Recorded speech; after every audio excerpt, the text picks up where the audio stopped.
Hello friends, मैं अमित कुमार आप सभी को आपके चैनल इंग्लिश रीडर्स पॉइंट पर स्वागत करता हूं।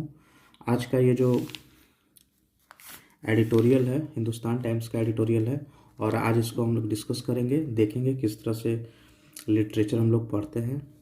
तो शुरू करते हैं। The implications of Biplab Deb cafe.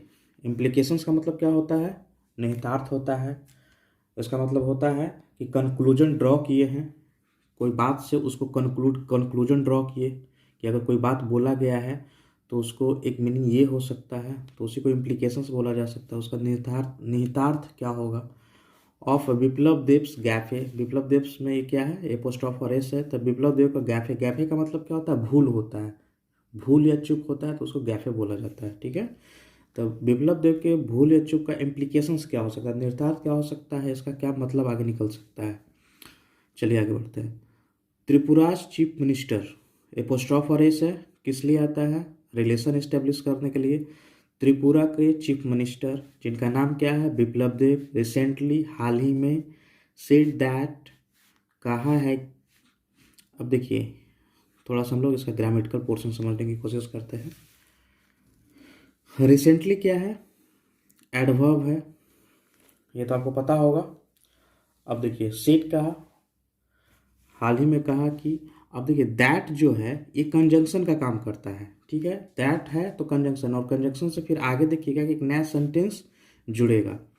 तो देखिए home minister Amit Shah dash है वाइल ही was the president of the Bharatiya Janata party, और बोल रहा है क्या डैश में कि जब वो भारतीय जनता पार्टी के प्रेसिडेंट थे तब की बात है। अमित शाह हैड जोक्ड, एक मजाक किया था। अब देखिए यहाँ पर हैड जोक्ड है तो ये पास्ट परफेक्ट है। ठीक है, और यहाँ तो पास्ट परफेक्ट क्यों है? इसको हम सिंपल पास्ट भी कर सकते थे। तो यहाँ पर ग्रामर का कॉन्सेप्ट ये बोलता है कि जब दो घटनाएं पास्ट में होती है और एक मोर पास्ट है, इसका मतलब कि एक दो पास्ट की घटनाओं में एक घटना जो पहले हुई है दूसरे से, तो जो पहले हुई है उसके लिए पास्ट परफेक्ट का यूज करते हैं, इसलिए यहाँ पर हैड जोक का इस्तेमाल किया गया है। अब कहाँ पर हुआ था? एट ए क्लोज डोर मीटिंग, एक बंद दरवाजे में मीटिंग हो रही थी, उसी समय ये जोक किए थे। और जोक क्या किए थे? दैट, फिर ये क्या है? दैट का क्या है यहाँ पर? कंजंक्शन है। आफ्टर, अब देखिए आफ्टर क्या है यहाँ पर? तो आफ्टर ये क्या है? प्रीपोजिशन है। इसको कैसे पहचानेंगे? तो जब भी प्रीपोजिशन के बाद वर्ब का आईएनजी फॉर्म आता है, तो देखिए यहाँ पर क्या है? दैट है, इसके बाद सेंटेंस स्टार्ट होगा। अब देखिए क्या है? After achieving electoral success domestically,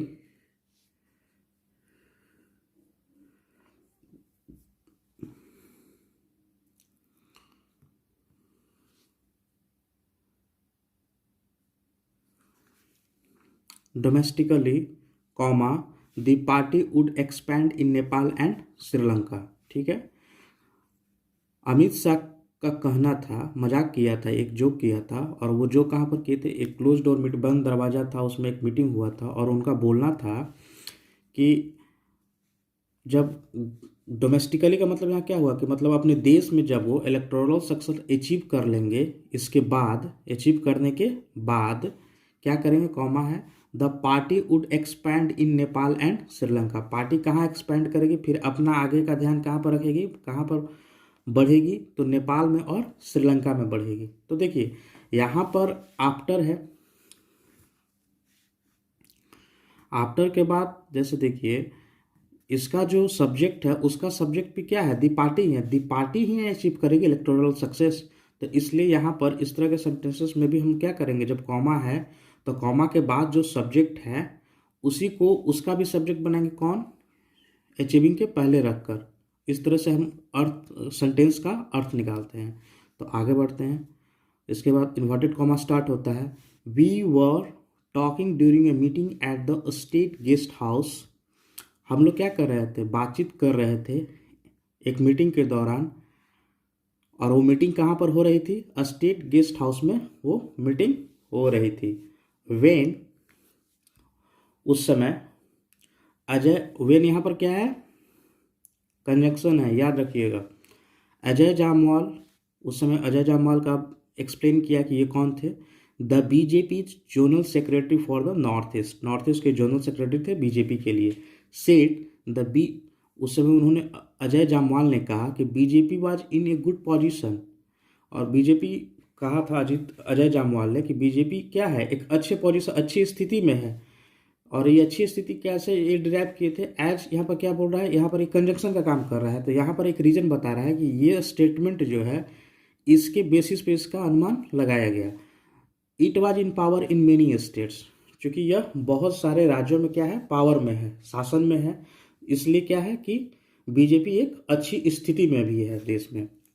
इन रिप्लाई, इसके जवाब में कॉमा है, अमित शाह सेठ, अमित शाह ने कहा जब अजय जामवाल का ये बात आया उसके बाद, श्रीलंका और नेपाल आर स्टिल लेफ्ट, मजाक में कहा कि अभी श्रीलंका और नेपाल तो अभी बाकी हैं, ठीक है, फुल स्टॉप है। We have to take the party there and win there as well, और उनका कहना था कि हम लोग को पार्टी को वहाँ ले जाना है और वहाँ भी जीतना है, ठीक है, said mister Deb with a laugh. ये बात किसने कही, मिस्टर देव ने कही हंसते हुए, ठीक है, विथ ए लाफ। अब आगे आते हैं। In the absence of A comment from mister Shah on the issue, अब मिस्टर शाह का जैसे कोई कमेंट नहीं आया है, मिस्टर शाह की तरफ से अभी इस पर कोई कमेंट नहीं आया है, तो इसकी अनुपस्थिति में एक कमेंट मिस्टर शाह से इस इशू पर, इसकी अनुपस्थिति में, ठीक है, क्या हो सकता है, it is not possible to know whether he did indeed make such a remark. अब अमित शाह की तरफ से तो वैसा कोई कमेंट आ नहीं रहा है, तो यह संभव नहीं है टू नो, जानना, ठीक है, वेदर। अब देखिए यहाँ पर एक चीज़ है, थोड़ा सा मैं आपको बताना चाह रहा हूँ कि अगर it is not possible to know, know के बाद क्या आएगा, ऑब्जेक्ट आएगा, तो ऑब्जेक्ट में क्या आ सकता है, नाउन आ सकता है, प्रोनाउन आ सकता है, और भी चीज़ें आ सकती है। तो देखिए weather he did indeed make such a remark, कि उन्होंने क्या ऐसा रिमार्क दिया था। वेदर क्या है, प्रश्न, एक प्रश्न, क्वेश्चन के लिए सेंटेंस में आता है, यस और नो क्वेश्चन में, कि वेदर ही डिड इंडिड, वास्तव में ऐसा कमेंट या ऐसा रिमार्क जो है दिया था या नहीं दिया था। Mister Dev's comment can be read as a light-hearted joke about the BJP tremendous success in recent years at home। अब देखिए आगे ऑथर बढ़ रहा है कि मिस्टर देव्स का जो कमेंट है कैन बी रेड है, पढ़ा जा सकता है, पैसिव सेंस दे रहा है, as a light hearted joke, as यहाँ पर क्या आया है, क्या किस रूप में आया है, एज आगे के रूप में। जब हम लोग यहाँ पर थे तो ये क्या था, एज के बाद सब्जेक्ट था, तो ये कंजक्शन के रूप में था जो कि रीजन आउट कर रहा था। अब यहाँ पर एज, यहाँ पर क्या है, एज के बाद नाउन आया है जोक, तो यहाँ पर क्या है, प्रीपोजिशन के रूप में आया था। इसका मतलब क्या हो गया, के रूप में, एक हंसी मजाक के जोक के रूप में इसको लिया जा सकता है, किसका, मिस्टर देव के कमेंट को अबाउट द, और ये जोक किसके बारे में था, बीजेपी का जो ट्रिमेंडस का मतलब क्या होता है, बहुत ही बड़ा सक्सेस है इन रिसेंट ईयर्स, हाल ही के सालों में, माने इन इंडिया एट होम, मतलब क्या कि यहाँ इंडिया के बारे में जिक्र कर रहा है। बट कॉन्ट्रास्ट अब यहाँ पर देखिए ऑथर देना चाह रहा है, बट इन द नेबरहुड, पड़ोस में, it is being read as the characteristic arrogance of Indian leaders. लेकिन ऑथर का यहाँ कहना है कि लेकिन ये चीज़ तो घर पर तो इसको जोक के रूप में कंसिडर किया जा रहा है, लेकिन जो नेबरहुड है वहाँ पर इसको इट इज़ बीइंग रेड, इसको पढ़ा जा रहा है। बीइंग रेड मतलब क्या है, पैसिव सेंस दे रहा है, पढ़ा जा रहा है। As the characteristic arrogance of Indian leaders, as यहाँ पर फिर क्या आ गया, प्रीपोजिशन आ गया। एरोगेंस क्या है, नाउन है। कैरेक्टरिस्टिक एरोगेंस मतलब एक जो कैरेक्टरिस्टिक होता है कि एक खास तरह का एरोगेंस है जो एक आदमी को झलकता है, तो उसी को कैरेक्टरिस्टिक कहते हैं, कि मतलब इस तरह का एरोगेंस से ही पता चल जाता है कि हाँ वही आदमी इस बात को बोला होगा। तो इंडिया का इस तरह का कैरेक्टरिस्टिक एरोगेंस इंडियन लीडर्स का रहा है, और इस तरह का एरोगेंस मतलब नेबरहुड में माना जाता है कि इस तरह का एरोगेंस, जो एरोगेंस मतलब क्या होता है, मतलब घमंड जिसको कह सकते हैं, नेगेटिव वर्ड है घमंड के रूप में। इन एज्यूमिंग दैट, और ये घमंड किस रूप में है, इसको मानने में कि दैट यहाँ पर है, फिर यहाँ कंजंक्शन है, स्मॉलर नेबर्स, स्मॉलर नेबर जो छोटे छोटे जो पड़ोसी हैं, पड़ोसी इन द सेंस के राष्ट्र, देश जो है, माने छोटे पड़ोसी देश जो हैं, have little agency of their own, और उनके पास कोई अपना एजेंसी नहीं है अपने आप का, and fall with in an Indian sphere of influence, और वो लोग क्या होते हैं, पड़ जाते हैं इंडियन जो इन्फ्लुएंस है, जो उसका एक इन्फ्लुएंस का परिधि है, उसके परिधि में या उसके इन्फ्लुएंस में आ जाते हैं। ठीक है, ऐसा सोचना है इंडियन लीडर्स का।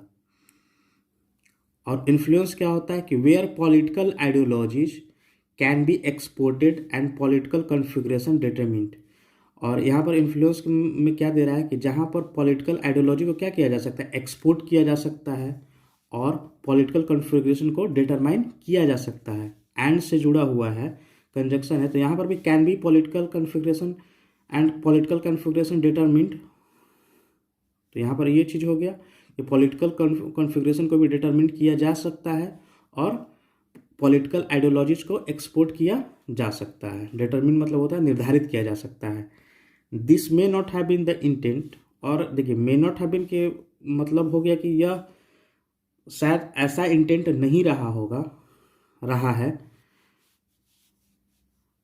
मे हैव मतलब कि पॉसिबिलिटी दर्शाता है कि ऐसा इंटेंट नहीं रहा है, but given the sensitivities on nationalism and sovereignty in the neighborhood, लेकिन बट यहाँ पर क्या है, फिर कंजंक्शन का इस्तेमाल करा, कॉन्ट्रास्ट दिखाता है कि ऐसा तो इंटेंट नहीं रहा है। ठीक है, ऑथर अपनी तरफ से कह रहा है, लेकिन मतलब कि अब इसके उलट कुछ बात बोलेगा, गिवन द सेंसिटिविटीज। अब गिवन यहाँ पर क्या है, गिवन यहाँ पर प्रीपोजिशन है। ठीक है, इसको अगर आप कर सकते हैं कि गिवन के जगह पर कंसिडरिंग भी हम कर सकते हैं कि इसको कंसिडर करते हुए, किसको कंसिडर करते हुए, संवेदनशीलता और नेशनलिज्म जो है एंड सोवरेनिटी, जो इन दोनों चीज़ों पर, माने राष्ट्रीयता पर, और मतलब सोवरेनिटी का मतलब क्या होता है कि मतलब सार्वभौमिकता, मतलब कि वो उसके अंडर में कोई दूसरा को इंटरफेयर नहीं कर सकता है, सॉवरिन है इन द नेबरहुड। तो अब इसके ऊपर क्या है कि इसको कंसीडर करते हुए कि इस तरह का संवेदनशीलता रहता है नेशनलिज्म पर और सॉवरेनिटी पर नेबरहुड में, इंडिया के नेबरहुड में। This reading is not surprising, कौन सा रीडिंग, वो ऊपर में जो हुआ है सो, इस तरह का रीडिंग जो है वो सरप्राइजिंग नहीं है। अब आगे बढ़ते हैं। India's past political interventions in these countries leads to further apprehension, और इंडिया का जो पास्ट में पॉलिटिकल मतलब राजनीतिक जो उसके अंदर में इंटरवेंशन का मतलब होता है कि हस्तक्षेप जिसको आप बोल सकते हैं, इन कंट्रियों में रहा है। पास्ट की मतलब भूतकाल में राजनीतिक हस्तक्षेप भारत ने किया है इन कंट्रियों में। तो ये पूरा जो सेंटेंस है, ये पूरा सेंटेंस ही जो है क्या है, ये नाउन के रूप में इस्तेमाल हो रहा है। लीड्स टू फर्दर अप्रीहेंशन, ये कहाँ पर जा रहा है, 21 दिशा में ले जा रहा है, एक नए भय की दिशा में ले जा रहा है। And has prompted official response, और प्रॉम्प्टेड का मतलब and has prompted official response, और प्रॉम्प्ट का मतलब क्या आता है कि टू मतलब किसी को उत्साहित करना, कोई बात बोलने के लिए प्रॉम्प्ट करना। तो प्रॉम्प्ट किया ऑफिशियल रिस्पॉन्स, ऑफिशियल रिस्पॉन्स को इनकरेज किया है आने के लिए, कहाँ से, from both Sri Lanka and Nepal, दोनों कंट्री से। मतलब ये जो स्टेटमेंट था वो क्या किया, इस तरह का चीज़ें जो हुई है तो वो क्या करता है, इनकरेज करता है इस तरह के रिस्पॉन्स आने के लिए, माने कॉज करता है, कारण बनता है। The lesson for Indian leaders, अब जो एक तरह का जो लेसन्स का मतलब क्या कर सकते हैं यहाँ पर, जो सीख है इंडियन लीडर्स के लिए, मतलब इस तरह का सीखने वाली चीज़ है। पार्टिकुलरली दोज, खास करके दोज ऑक्यूपाइंग कॉन्स्टिट्यूशनल पोजीशंस, खास करके दोज, अब इसको पढ़ेंगे किस तरह से, those who are occupying constitutional positions, खास करके वो लोग जो कॉन्स्टिट्यूशनल माने संवैधानिक पद को प्राप्त किए हुए हैं उनके लिए खास करके है बात, is to be more responsible. अब लेसन क्या है, लेसन ये है कि वो बने क्या, मोर रिस्पॉन्सिबल, ज़्यादा जिम्मेवार बने, रिकॉग्नाइज बाउंड्रीज, और जो सीमा है उसको रिकॉग्नाइज करे, एंड नो दैट, और उनको पता होना चाहिए दैट, यहाँ पर फिर कंजंक्शन है, jokes are not always funny, jokes हमेशा भी फनी नहीं होते हैं, जोक्स हमेशा जो होते हैं हमेशा अच्छे रूप में नहीं लिए जाते हैं। ठीक है, तो यही आज का हिंदी किए हम इसको एडिटोरियल का। आपको कैसा लगा और क्या इसमें सुधार करने की ज़रूरत है, कमेंट सेक्शन में ज़रूर बताइएगा। अगर अच्छा लगा तो सब्सक्राइब ज़रूर कीजिए, शेयर कीजिए, और मैं इस तरह का एडिटोरियल और भी आर्टिकल्स जो है रोज़ लाऊंगा और बताऊंगा कि किस तरह से अप्रोच होना चाहिए पढ़ने का। तो थैंक यू वेरी मच।